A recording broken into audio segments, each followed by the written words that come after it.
जय माँ दुर्गा भक्तों। खेतरी के इन संकेतों से बताती है माँ दुर्गा कि भविष्य में क्या होगा आपके साथ। तो मित्रों, आज की इस वीडियो में हम जानेंगे कि जो आपने नवरात्रि के दौरान ज्वारे या जिसे खेतरी भी कहते हैं वो बोई है, तो उसके उगने के क्या संकेत माता रानी हमें देती है। कई घरों में यह अलग अलग रंग के भी उगते हैं। आज सभी संकेत जानेंगे। साथ ही जानेंगे कि अष्टमी और नवमी के कन्या पूजन के बाद जवारों का क्या करना चाहिए। सबसे पहले जानते हैं जवारों के संकेत। नवरात्रि में नव दुर्गा की पूजा की जाती है। लोग अपने घरों में कलश स्थापना के साथ खेतरी भी बोते हैं। कलश स्थापना और जौ बोने के पीछे एक विश्वास है कि इससे आने वाला साल कैसा रहेगा, इसका पता लगाया जा सकता है। आइए जाने कैसा रहेगा आने वाला साल। नवरात्र के प्रथम दिन कलश की स्थापना की जाती है। कलश पूजन के बाद उसके नीचे खेतरी बोई जाती है। वैसे तो 2 या 3 दिन में ही जौ से अंकुर निकल आते हैं, लेकिन खेतरी देर से निकले तो इसका अर्थ होता है कि देवी संकेत दे रही है कि आने वाले वर्ष में अधिक मेहनत करनी पड़ेगी।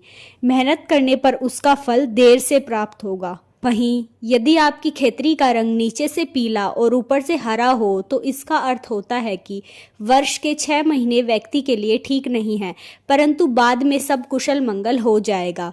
और खेतरी का रंग यदि नीचे से हरा और ऊपर से पीला होने पर संकेत होता है कि वर्ष की शुरुआत अच्छी रहेगी, लेकिन बाद में उलझने और परेशानियां का सामना आपको करना पड़ सकता है।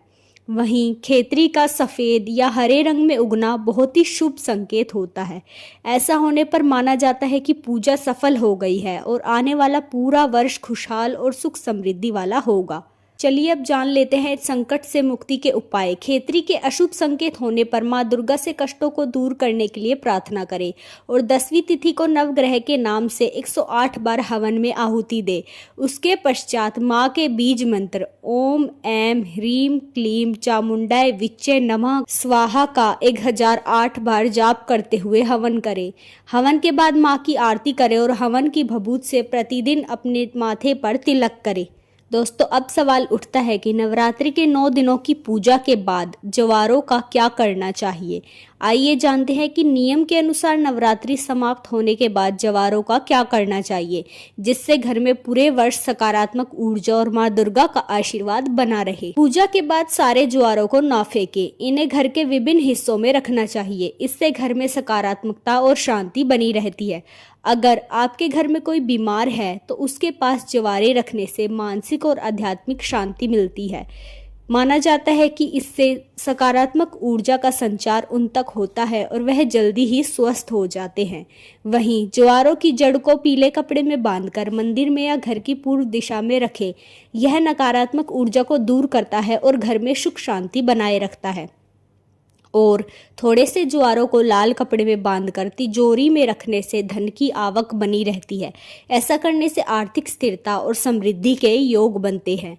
नवमी के दिन हवन में ज्वारों को डालना भी शुभ माना जाता है। यह घर से नकारात्मकता को समाप्त करते हैं।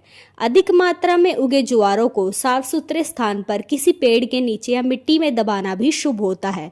और यदि फिर भी कुछ ज्वारे बच गए हैं तो कोई उपाय संभव ना हो तो आप इन जवारों को पवित्र नदी में प्रवाहित भी कर सकते हैं, या फिर जवारों को मिट्टी से अलग करके आटे में मिलाकर गाय को भी खिला सकते हैं। यह उपाय भी बेहद ही शुभ होता है। दोस्तों, धार्मिक मान्यताओं के अनुसार सृष्टि की रचना के बाद जौ ही सबसे पहली फसल थी।